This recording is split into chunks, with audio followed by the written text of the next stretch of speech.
Assalamualaikum warahmatullahi wabarakatuh dan selamat sejahtera. Pada hari ini kumpulan kami akan melakukan pembentangan berkaitan dengan topik analisis dan desain. Kumpulan kami terdiri daripada 3 orang ahli iaitu saya, Tuan Syazana Najlah binti Tuan Zainal Abidin bernombor matrik 150732 bersama saudari Alia Natasha binti Muhammad Syahidan dan juga saudari Nur Akilah Husna binti Mahathir. Isu yang akan kami bincangkan pada hari ini ialah semakin lama, semakin berat beg sekolah yang perlu dibawa oleh murid-murid untuk ke sekolah. Dengan menggunakan pemikiran kreatif melalui analisis dan desain, jana idea untuk mengatasi masalah beg berat tersebut. Bagi pengenalan, murid terpaksa membawa beg yang berat ke sekolah kerana mereka perlu membawa buku yang banyak ke sekolah, iaitu buku teks, buku latihan, buku aktiviti, alat tulis dan juga kelengkapan yang lain. Hal ini demikian kerana mereka takut dimarahi ataupun didenda oleh guru sekiranya tidak membawa buku ataupun kelengkapan yang lain ke sekolah. Perkara ini membuatkan mereka terpaksa menggalas beg yang terlalu berat sehingga boleh menyebabkan mereka itu bongkok. Hal ini juga akan membahayakan keselamatan dan juga menjejaskan kesihatan murid-murid. Oleh itu, masalah ini perlu ditangani dengan segera dengan menggunakan teknik berfikir analisis dan desain. Pelbagai idea telah dijana oleh kami. Assalamualaikum warahmatullahi wabarakatuh. Saya Alia Natasha binti Muhammad Syahidan, pemegang kad matrik bernombor 152098. Hari ini saya akan menceritakan sedikit sebanyak mengenai idea dan mekanisme. Terdapat 5 idea. Yang pertama, menggantikan naskah buku teks dengan buku digital, menyediakan loker bagi menyimpan buku, menyusun semula silibus buku teks, pengeluaran beg sekolah vacuum, menghadkan bilangan buku latihan bagi setiap mata pelajaran. Bagi konsep yang pertama iaitu menggantikan naskah buku teks dengan buku digital. Idea, sekolah perlu mengetengahkan penggunaan teknologi seperti tablet dan telefon pintar bagi memudahkan penggunaan buku digital di dalam kelas. Pelajar perlu diberi kebenaran untuk menggunakan tablet atau telefon pintar di dalam kelas untuk mengakses buku digital. Bagi pelajar yang kurang berkemampuan, mereka akan diberikan insentif seperti tablet untuk kegunaan di dalam kelas.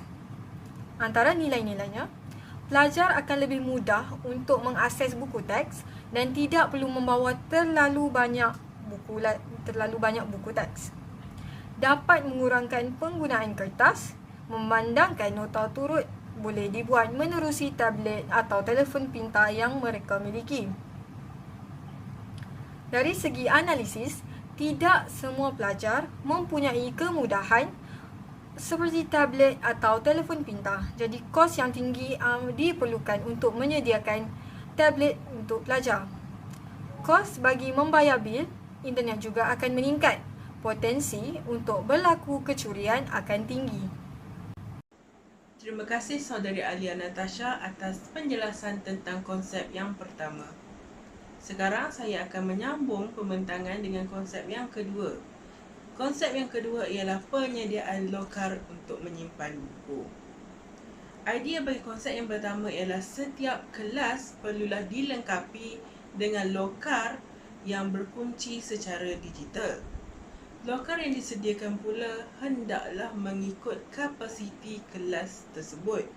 Sebagai contoh, jika jumlah maksimum pelajar dalam sesebuah kelas adalah 25 orang murid, maka jumlah lokar yang perlu disediakan ialah 25 buah juga. Hal ini demikian kerana setiap murid akan mendapat lokar peribadi yang mereka perlu jaga sehingga tamat persekolahan. Seterusnya, lokar digital tersebut akan dikunci dan dibuka menggunakan cap jari mereka sahaja. Nilai bagi konsep yang kedua, dengan adanya lokar yang disediakan, maka beg sekolah murid-murid akan menjadi ringan. Hal ini demikian kerana mereka dapat meninggalkan buku di dalam lokar yang disediakan. Selain itu, dengan adanya lokar tersebut, masalah seperti buku tertinggal dapat dielakkan kerana mereka hanya meletakkan buku tersebut di dalam lokar yang disediakan. Maka mereka tidak akan dimarah oleh guru kerana tertinggal buku. Selain itu, tidak akan berlaku kes kecurian buku yang ditinggalkan di dalam laci ataupun di bawah meja yang tidak dikunci, kerana mereka dapat meninggalkan buku dengan selamat dan berkunci di dalam lokar yang disediakan. Bagi analisis konsep yang kedua, kos penyediaan lokar untuk setiap murid adalah amat tinggi. Maka hanya sebahagian kelas atau sebahagian murid sahaja yang mampu merasai ataupun memiliki kemudahan tersebut. Dengan penyediaan lokar oleh pihak sekolah, hal ini akan mendorong kepada peningkatan masalah vandalisme. Hal ini demikian kerana murid-murid berkemungkinan akan merosakkan kemudahan lokar yang disediakan oleh pihak sekolah tersebut. Terima kasih saya ucapkan kepada Tuan Syazah Najla. Sekarang saya akan meneruskan pembentangan berkaitan konsep yang seterusnya, iaitu pengkajian semula silibus buku teks.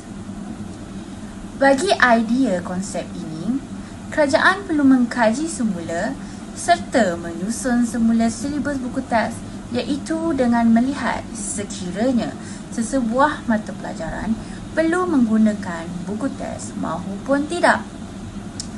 Sebagai contoh, buku teks mata pelajaran pendidikan jasmani kurang digunakan kerana melibatkan pergerakan psikomotor di padang, menyebabkan penggunaan buku teks bagi mata pelajaran ini kurang penting. Selain itu, kerajaan juga boleh mengurangkan atau menggabungkan mata pelajaran yang begitu banyak dalam satu buku teks, seperti topik kesihatan yang terdapat dalam pendidikan jasmani boleh dimasukkan dalam buku teks mata pelajaran sains. Selain itu, guru-guru pula boleh memberikan kerja rumah atau latihan secara digital sahaja bagi mengurangkan jumlah buku latihan yang dibawa oleh murid-murid. Bagi nilai pula, jumlah buku teks dan latihan dapat dikurangkan, menyebabkan beg murid-murid menjadi ringan. Selain itu, tiada pembaziran pencetakan buku teks yang kurang digunakan berlaku, memandangkan penerbangan pokok-pokok bagi membuat kertas dan mencetak buku teks dapat dikurangkan. Untuk analisis pula, pengkajian semula silibus buku teks akan mengambil masa yang lama kerana perlu diselarikan di semua sekolah. Guru-guru juga akan berasa terbeban kerana perlu memahami silibus baru sebelum mengajar. Bagi pelajar yang lemah pula, mereka akan ketinggalan kerana perlu adaptasi dengan silibus baru. Sekarang kita akan beralih kepada konsep yang seterusnya, iaitu pengeluaran beg sekolah vacuum. Bagi idea konsep ini, pengeluar-pengeluar beg boleh menghasilkan beg sekolah fungsi vacuum, di mana beg ini boleh melakukan proses penyampaian sesuatu barangan atau peralatan dengan mengeluarkan udara-udara atau isi padu barangan dan peralatan-peralatan tersebut. Sebagai contoh, buku-buku teks dan buku-buku latihan boleh dimanfaatkan dalam beg sekolah vacuum ini. Syarikat pengeluaran beg boleh menghasilkan beg sekolah fungsi vacuum dalam pelbagai saiz berdasarkan jumlah penggunaan buku teks yang digunakan. Semakin banyak buku teks yang digunakan, maka semakin besar beg sekolah vacuum yang perlu dihasilkan. Melalui konsep ini juga, nilai yang didapati ialah beg sekolah murid akan menjadi lebih ringan dan mempunyai banyak ruang. Implikasi daripada mampatan buku-buku teks dan buku-buku latihan. Seterusnya, beg sekolah murid juga akan tahan lebih lama kerana daya tahannya yang tinggi. Hal ini demikian kerana beg sekolah vacuum ini tidak mudah koyak disebabkan sifat regangan yang tinggi serta daya tahan lembapan, suhu dan habanya yang tinggi. Bagi analisis pula, kos pembuatan beg sekolah vacuum ini adalah mahal kerana harga mesin vacuum mampu mencecah ratusan ringgit mahupun lebih. Selain itu, beg sekolah vacuum ini juga boleh merosakkan buku-buku teks, latihan dan peralatan-peralatan menulis memandangkan ianya digunakan untuk memampatkan barangan atau peralatan tersebut bagi mewujudkan lebih banyak ruang serta menjadikan beg sekolah lebih ringan. Yang terakhir iaitu konsep yang kelima, menghadkan jumlah buku latihan bagi setiap mata pelajaran. Dari segi idea, berat buku teks bukan sahaja menyumbang kepada beg berat. Buku latihan yang terlalu banyak turut menyebabkan beg tidak mampu dibawa oleh pelajar. Purata buku latihan bagi satu mata pelajaran boleh mencecah 4 ke 5 buku latihan. Oleh itu, kita perlu menghadkan dan hanya membenarkan sebanyak 2 buku latihan bagi setiap mata pelajaran. Hal ini akan sangat membantu dan memudahkan para pelajar untuk menjalani proses pelajaran dan pembelajaran. Dari segi nilai, pelajar tidak perlu membawa buku yang terlalu banyak. Beg akan menjadi semakin ringan dan pelajar tidak perlu meninggalkan buku di dalam kelas. Pelajar juga akan lebih mudah melakukan kerja rumah dan tidak akan tersilap menggunakan buku latihan. Dari segi analisis, subjek seperti bahasa Inggeris dan bahasa Melayu perlu menggunakan buku latihan yang banyak untuk penulisan dan buku latihan bagi tata bahasa. Buku latihan yang sedikit menyebabkan tajuk tidak dapat disusun dengan baik. Bukan itu sahaja, penjualan buku latihan bagi hari pertama sekolah akan berkurang. Kesimpulannya, dengan menggunakan teknik berfikir, analisis dan desain, beberapa idea telah dijana bagi menyelesaikan isu permasalahan beg sekolah murid-murid yang berat. Sekiranya isu ini tidak ditangani dengan segera, diimbangi tulang belakang murid-murid sekolah akan bengkok yang sudah semestinya akan menjejaskan kehidupan mereka, terutamanya dalam pembelajaran.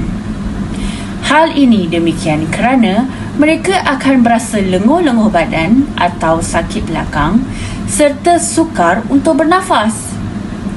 Oleh itu, semua pihak seperti pihak kerajaan, guru-guru, ibu bapa serta masyarakat perlu prihatin akan permasalahan ini, seterusnya menggembleng tenaga agar kesihatan dan kesejahteraan murid-murid terpelihara. Itu sahaja pembentangan daripada kumpulan kami pada hari ini. Sekian, terima kasih.